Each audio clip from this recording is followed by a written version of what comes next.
meridianholistichealth.com.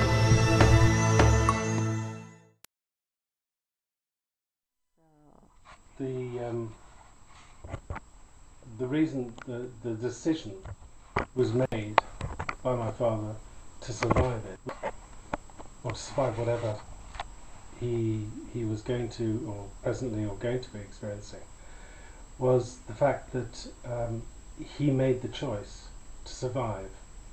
He made the choice to see it through, and he always had an understanding that no matter what we experience in life, we're never given more than we can handle.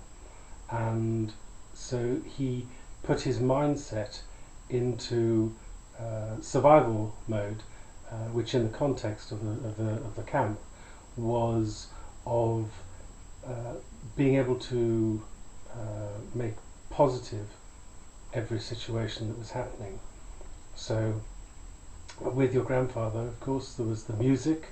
They created the orchestra, they created the magazines, they created all the notional everyday life happenings around them, and made everything that they did very important, very precise, and very very engaging, so that they were able to then make meaning out of what was happening, rather than focusing on what could happen on the negative level, which of course was huge. And they were given opportunities whereby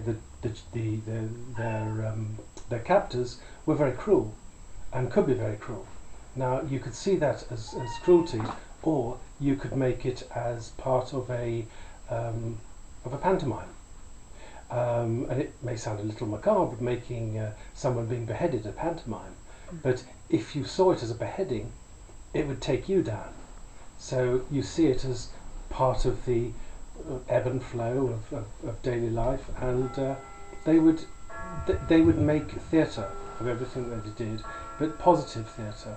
And of course, I mean, you know, in the shadows there would be the tears, but overall, the overall picture was one of they can't get to me, they can't get to who I am, they can't change what I'm thinking, they can't change who I am in essence.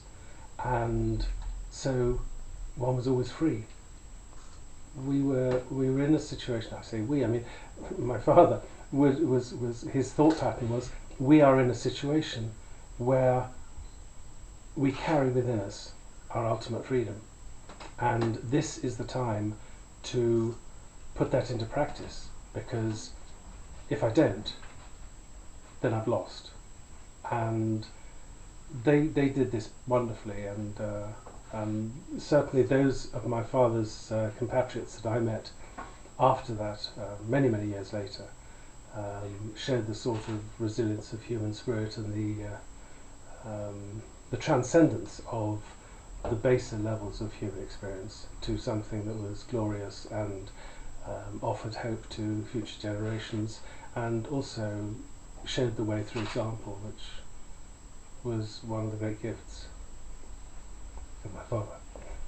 Yeah, thank you. So here we are in Glastonbury with Jonathan, Trapman and Verve, and we are talking to you about your father, Jack, who you were very generously kind enough to share his memoirs with us. John. It's John. Yeah. But there's Jack. Jack was his best friend who was in camp with him. Oh, okay. So that's interesting. Cause I think it says Jack Trapman on top of the... But it was John. John Trapman. Okay, John Trapman. And okay. Jack Hatton Potts was, of course, his great mate who was there. Who was there? If I could just cross that over, because actually that brings up one of those moments of great tragedy and or humour, or so transcendence, was when his friend Jack was marked. He was particularly rude to one of the Japanese guards. Now this is death. You do not survive being rude. However, as we perhaps sometimes look at the Oriental face and say they all look the same, ditto for the Orientals, the Western face looks all the same. and especially when you're pink skinned or fair skinned or whatever. And the thing that marked out young Jack was that he had a beard and a moustache, so he was very identifiable. And so when he was chased round the camp compound by the guard and then several other guards to catch him, he was dodging in and out of all these places, and it was a complete hoorah. And of course there were lots of blind alleys tried by the other prisoners to be put up to get the guys off the scent, but they were going to seriously identify this guy, so there wasn't much hope for Jack.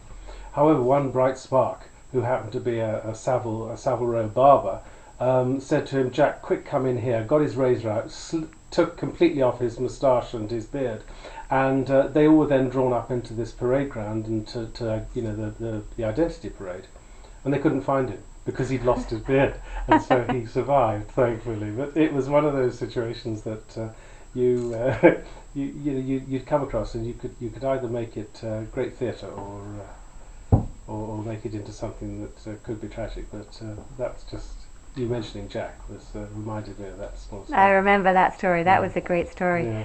Okay, here's the thing that really touched me, because it was very similar to my grandfather. And he said that after the war, your father had held no thoughts of vengeance or resentment. Do you remember that? Yeah, he I remember him telling me he walked out of that camp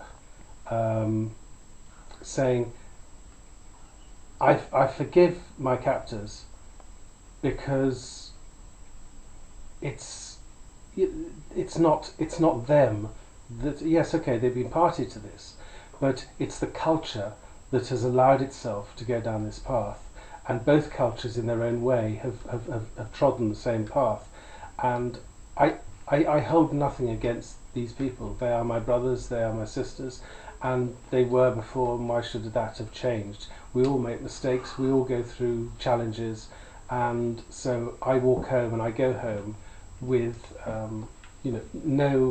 no sense of vengeance and or hatred in my heart. And I remember that it was very telling, because my first wife was Japanese, and many years later, when I came home and brought her home for the first time, there was a part of me that wondered, how this would be for my father, and it was like him greeting his own daughter.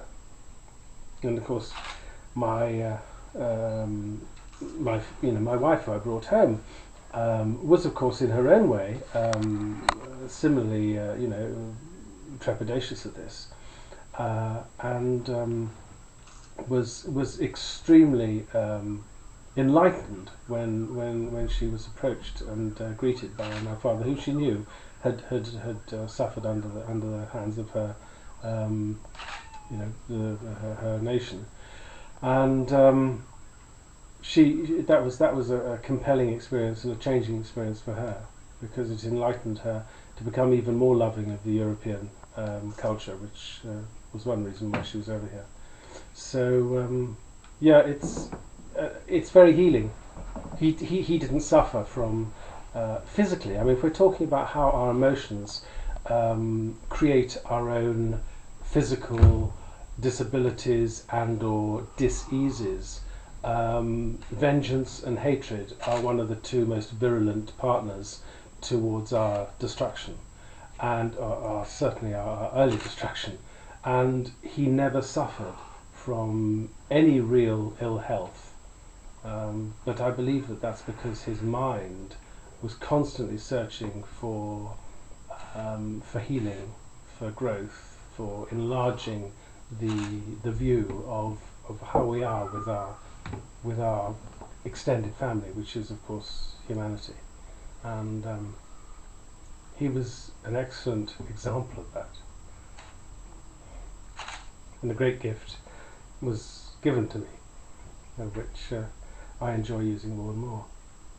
I think we have a lot to be grateful to him for as an inspiration, and to my grandfather. Absolutely. David. Those two boys really did their stuff, and have inculcated into their offspring And your name is Jonathan Louis Trapman, and his name was David Louis Strellet. So there's a connection yes, of course, there. The Louis came through, and that's the grandfather line. So he is your grandfather, and of course Louis is my grandfather. So Yes. and that of course brings up a nice little sideline, is that so much of the grandparent line leaps the generation and deposits its wisdom and learning and fruitfulness onto the children. And we're very lucky. We are blessed. Thank you, Jonathan. Okay, bye.